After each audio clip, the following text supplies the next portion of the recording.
Assalamualaikum warahmatullahi wabarakatuh. Halo teman-teman semua. Pada kesempatan kali ini kita akan membuat video tentang pelajaran fonologi. Tapi sebelum itu, izinkan kami memperkenalkan diri. Saya Junar Almaizuni dengan NIM 20825005. Saya Rifki Farhani dengan NIM 208050012. Saya Muhammad Fauzan Amanullah dengan NIM 208250026. Amit, Mbak. Selamat menyaksikan. Halo teman-teman semua, selamat datang di video pembelajaran fonologi bahasa Indonesia. Pada video kali ini kami akan membahas tentang struktur kata pada nama-nama daerah di Jawa Tengah dan Jawa Timur. Pernah nggak sih kalian memperhatikan bagaimana nama daerah seperti Trenggalek, Gresik, dan juga Magelang bisa terbentuk?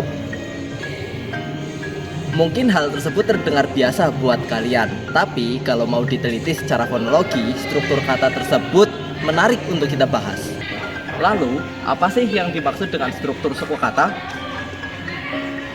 Menurut buku fonologi bahasa Indonesia karya Abdul Khair, yang disebut suku kata adalah satuan bunyi yang diucapkan dalam satu kali hentakan atau satu kali hembusan nafas. Setiap suku kata memiliki inti berupa bunyi vokal yang disebut dengan nukleus. Sedangkan bunyi konsonan bisa berada di awal kata atau di akhir suku kata. Menurut buku Fonologi Bahasa Indonesia Jawa dan Jawa Kuno karya Marsono, secara umum struktur suku kata terbagi menjadi 3. Ada onset, nukleus, dan juga koda. Menurut buku Fonologi Bahasa Indonesia, Tinjauan Deskriptif Sistem Bunyi Bahasa karya Mas Nur Muslih, struktur suku kata dibagi menjadi banyak. Di antaranya ada konsonan, ada vokal konsonan, ada vokal konsonan vokal, konsonan vokal konsonan, vokal vokal konsonan vokal, vokal konsonan, dan yang lain sebagainya. Nah, pada video kali ini kita tidak hanya membahas pola struktur kata pada kata umum, tetapi juga pada nama-nama daerah di Jawa Tengah sampai Jawa Timur. Dengan begitu, kita dapat memahami bagaimana kaidah fonologi bisa diterapkan dalam nama-nama geografis yang sering kita jumpai.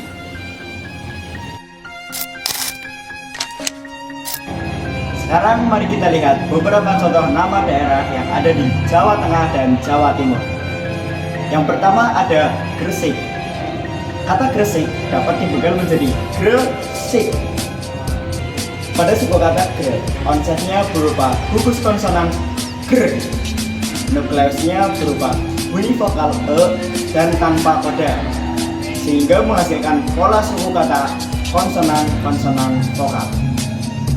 Sementara pada suku kata C, onsetnya berupa bunyi s, nukleusnya berupa bunyi vokal i, dan kodanya berupa bunyi vokal k, sehingga menghasilkan pola suku kata konsonan vokal konsonan. Nah, jadi struktur suku kata pada kata Gresik adalah konsonan vokal, konsonan vokal konsonan. Contoh kedua adalah Trenggalek. Nah, kata Trenggalek dapat dipisah menjadi Trenggalek. Pada suku kata treng, onsetnya berupa gugus konsonan r, nukleusnya berupa bunyi vokal e, dan kodanya berupa bunyi eng, sehingga menghasilkan pola suku kata konsonan vokal konsonan. Nah, kemudian pada suku kata g, onsetnya berupa bunyi g, ek, nukleusnya berupa bunyi vokal a dan tanpa koda, sehingga menghasilkan pola suku kata konsonan vokal.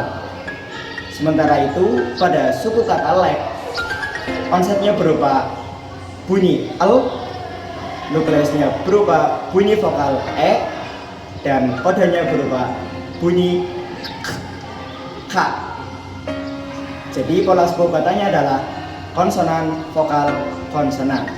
Nah, dengan demikian struktur suku kata pada kata Trenggalek adalah konsonan vokal konsonan, konsonan vokal, konsonan vokal konsonan. Contoh ketiga adalah Magelang. Kata Magelang dapat dipisah menjadi Magelang. Pada suku kata ma, onsetnya berupa bunyi nukleusnya berupa bunyi vokal a dan tanpa kode, sehingga menghasilkan pola suku kata konsonan vokal. Sementara pada suku kata g, onsetnya berupa bunyi g, nukleusnya berupa bunyi vokal a dan tanpa kode, sehingga juga menghasilkan pola suku kata konsonan vokal. Dan pada suku kata lang, onsetnya berupa bunyi l, nukleusnya berupa bunyi vokal a dan kodenya berupa bunyi eng, sehingga menghasilkan pola suku kata konsonan vokal konsonan. Nah, dengan demikian struktur suku kata pada kata Magelang adalah konsonan vokal, dan konsonan vokal konsonan. Dari beberapa contoh tersebut dapat kita ketahui bahwa beberapa nama daerah di Indonesia tidak selalu memiliki pola suku kata yang sederhana seperti konsonan vokal. Beberapa nama daerah juga memakai gugus konsonan pada bagian onset seperti Gresik dan Trenggalek. Selain itu, banyak dari nama daerah tersebut juga memiliki kode seperti bunyi K dan bunyi eng, sehingga menghasilkan pola suku kata konsonan vokal konsonan dan ataupun konsonan vokal konsonan. Hal ini menunjukkan bahwa struktur suku kata juga memiliki pola yang beragam, khususnya di nama-nama daerah di Indonesia. Dari contoh-contoh tadi kita dapat memahami bahwa nama-nama daerah di Indonesia itu memiliki susunan suku kata yang dapat dianalisis menggunakan kaidah fonologi bahasa Indonesia. Melalui analisis tersebut, kita memahami 3 unsur penting dalam struktur suku kata, yaitu onset, nukleus, dan koda. Onset merupakan konsonan yang terletak pada awal suku kata, sedangkan nukleus merupakan inti dari suku kata yang berupa huruf vokal.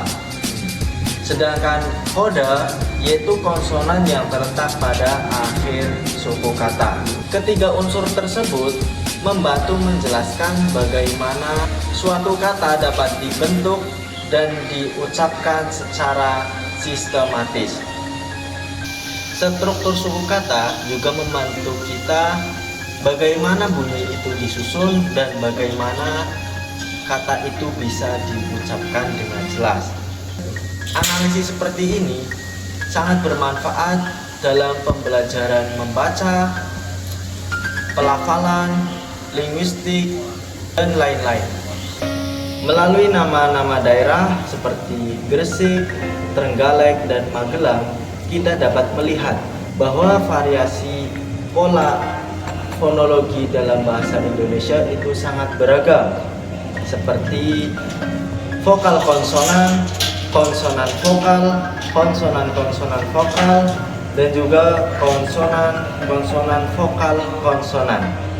Jadi mempelajari struktur suku kata itu bukan hanya mempelajari teori fonologi, tetapi memahami bagaimana bahasa diucapkan dalam kehidupan sehari-hari, termasuk pada nama-nama atau tempat yang biasa kita dengar. Terima kasih telah menyaksikan video kami. Semoga pembahasan tentang struktur suku kata dalam nama-nama daerah di Indonesia dapat menambah wawasan kita tentang fonologi bahasa Indonesia.